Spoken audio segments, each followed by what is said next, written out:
You should believe that you can be anything you want to be. But if you believe otherwise, you can still be a whole lot more of who you already are. Conventional wisdom has believed for many years that your weaknesses represent your greatest opportunities for development. People have long focused on fixing weaknesses to increase chances of success. But recent research suggests that this long standing advice may not be the best. In fact, when leaders, teams, cultures, and individuals focus on strengths, they have a better chance at winning than if they focus on improving deficiencies. That's not to suggest that you shouldn't be working on your weaknesses, but the fact that a greater focus on your strengths and capitalizing them increases your chances of success in your goals. Perhaps the biggest risk could be to limit yourself based on your current strengths and ignoring your potential to develop new, more potent strengths.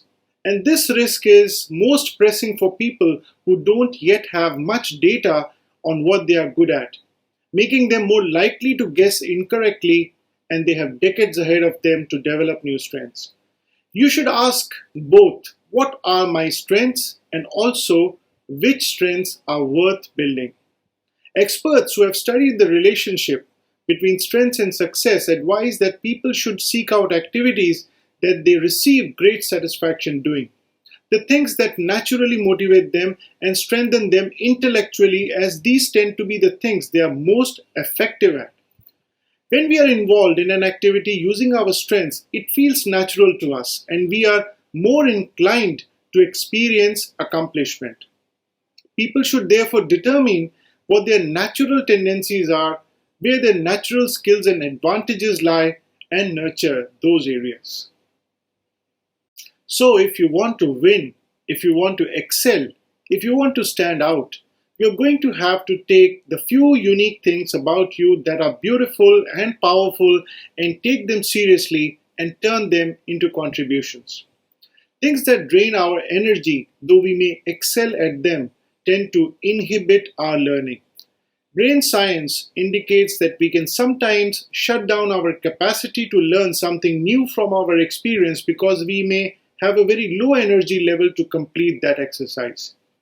People should therefore nurture and promote what they do well so they can maximize their contributions and continue to feel good about what they are giving and receiving every day. Every person has their own sets of talents and skills that add up to as strengths. You will have used many of yours so far in your career and in life in general. Talents are qualities that you're born with and may be improved by conscious and purposeful actions. Examples of talents are the perfect pitch in your singing voice, a good memory, or an ability to draw images. Skills are a learnt ability that you have developed over time in order to carry out certain activities. And I'm sure you know them very well. People skills, technology skills, interpersonal skills, and so on. What are your strengths? Not just for the purpose of answering to a question in an interview, but you should find serious answers to this question to have a fulfilling career or professional life. Here are some simple criteria for what could constitute a strength in the context of long-term career planning. Something that if you practice, you could become good at, compared to, say, others who have the skill and your other skills. Something you find enjoyable enough that you might do it for 10 plus years or more. Something that's broad enough it can be used in more than a couple of jobs or areas. There are a lot of ways to identify your strengths, and there is plenty of information available, advice, testing, etc. But here, I will focus on the simple and useful ways to find answers to this question. First and most important is to become more self-aware. Observe, think, reflect on your day-to-day personal and professional life to better understand what your strengths are. If required, maintain a diary to note your small or big accomplishments that can serve you in your analysis. Second, seek feedback from the right people. Consult and seek feedback from people who live, work, interact with you more often, as well as those who you think know you quite well, and for a good amount of time. There may be some good things about us that we fail to notice, yet others observe most of the time. And third, experiment and learn. Give yourself some challenge in your personal life or at work, something you have never done before. This could reveal your hidden strength which you may not have applied before or you may not be aware of. And this is what I talked about in the beginning of my video, Find the Strength Worth Building.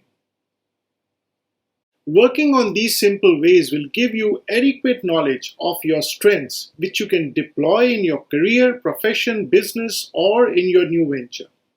Hope you found this useful. Thanks for watching. Posting a like is a good way to encourage content on social media that may also benefit others. So please do so if you want more people to access and benefit from our videos. Also, don't forget to subscribe to our channel if you haven't done already.